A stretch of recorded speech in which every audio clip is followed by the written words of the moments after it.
¿Qué tal? Seguiremos conociendo aspectos acerca de la observación microscópica, las técnicas de preparación para la observación al microscopio óptico. Habíamos visto que existen tres tipos de microscopios: los ópticos, los electrónicos y los de resolución atómica. Para el microscopio óptico también mencionamos de que tenía dos partes fundamentales que van a ser marcadas por los colorantes en la preparación: el núcleo, que es la parte central, que se ve más oscura, y el citoplasma en la periferia. El microscopio electrónico permite imágenes en blanco y negro. El de transmisión nos muestra en dos dimensiones, como en este caso un segmento de núcleo y los retículos endoplasmáticos y algunas mitocondrias. El de barrido, el microscopio electrónico de barrido, permite imágenes tridimensionales, ya que los electrones rastrean la superficie. Y dijimos que básicamente se los ve en blanco y negro. Otras diferencias entre el microscopio óptico y el electrónico es justamente que la fuente de iluminación es la luz, en el caso del microscopio óptico, y los electrones. Además de que el poder de resolución en micras para el óptico, en el electrónico se utiliza nanómetro, que es la milésima parte de la micra. Con el óptico se puede observar células vivas o muertas, coloreadas o no. En cambio, con el electrónico solamente muertas y preparadas, y básicamente en blanco y negro, a no ser la adición a través de la computadora de alguna coloración. Ahí tenemos una laminilla ya preparada.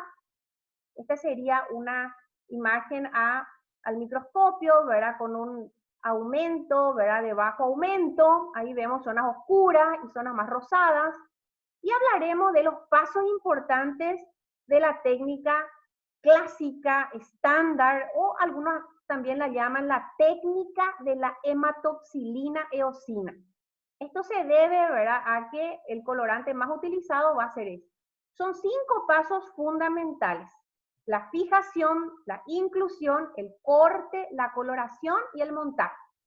Para la fijación se utilizan principalmente métodos químicos como el formol, el formaldehído y sus derivados. Se coloca la muestra tomada en un frasco de boca ancha y se lo deja durante 24 horas. Para la inclusión utilizamos la propiedad de la parafina, de manera que la muestra colocada en un taco plástico dispuesto para ello se rellena con parafina líquida, y en estado fresco adquiere una consistencia ideal para el corte. Lo colocamos entonces luego en un dispositivo, ¿verdad?, llevando estos tacos en el micrótomo, que es el instrumento que se utiliza entonces para este efecto. Ahí tenemos colocando el taco, ¿verdad?, en el micrótomo, en el laboratorio, y idealmente nos dicen, ¿verdad?, de que las láminas son cortadas a 7 a 15 micrómetros. Teniendo en cuenta que una célula mide 10 micras, nos daría el corte ideal, ¿verdad?, pasando por el centro de un grupo de ellas en un tejido.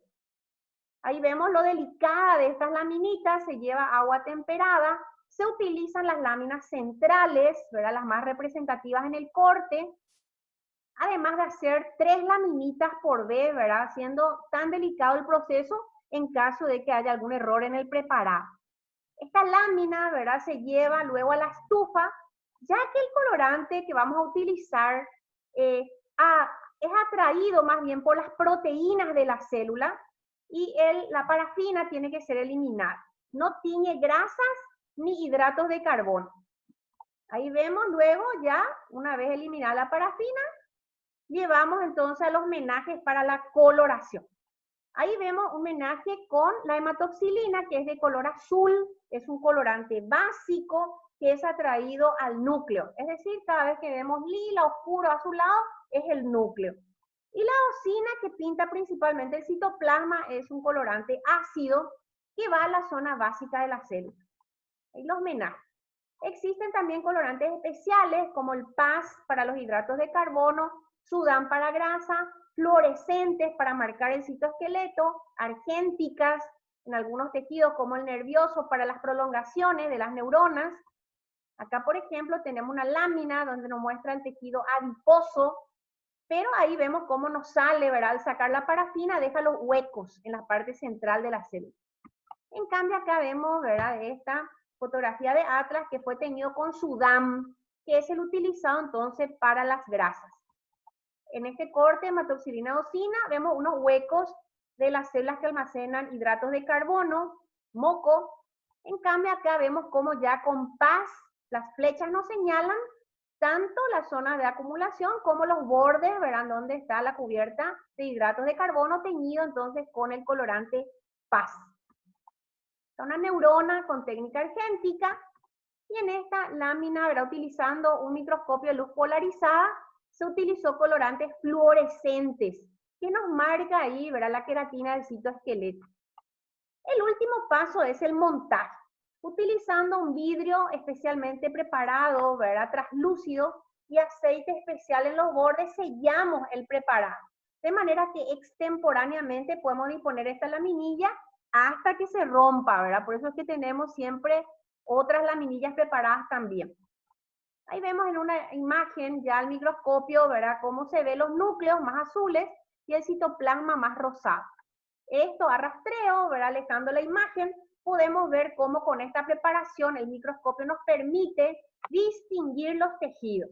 En la superficie tenemos el epitelio y en la parte inferior tenemos al tejido conectivo, que está menos pintado justamente por su carga rica en hidratos de carbono en la matriz extracelular.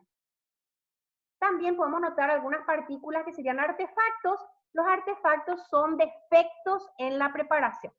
Bueno, con estas consideraciones seguiremos entonces avanzando en los capítulos siguientes algunas cuestiones que han quedado entonces en el tintero.